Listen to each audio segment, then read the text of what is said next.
আমি এখন রয়েছি দিল্লির ইন্ডিয়া গেট চত্বরের মধ্যে নেতাজি সুভাষচন্দ্র বসুর মূর্তির সামনে। ক্যানোপির নিচে নেতাজির এই মূর্তিটির উচ্চতা 28 ফুট এবং এটি নির্মিত হয়েছে ব্ল্যাক গ্রানাইট পাথর দিয়ে। এর উদ্বোধন করেছেন ভারতের মাননীয় প্রধানমন্ত্রী নরেন্দ্র মোদী। উদ্বোধন করেছেন 8 সেপ্টেম্বর 2022 সালে। মূর্তিটি নির্মাণ করেছেন মহীশূরের বিখ্যাত ভাস্কর অরুণ যোগীরাজ।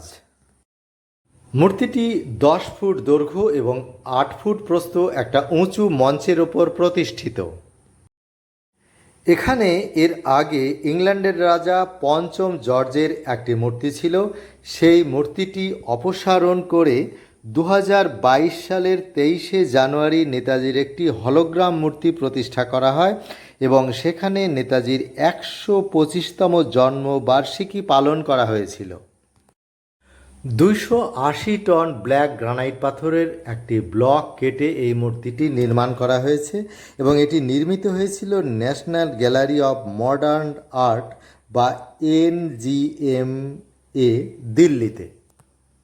এই মূর্তিটি নেতাজি সুভাষচন্দ্র বসুর ভারতীয় স্বাধীনতা সংগ্রামে অবদানের জন্য এক শ্রদ্ধার প্রতীক।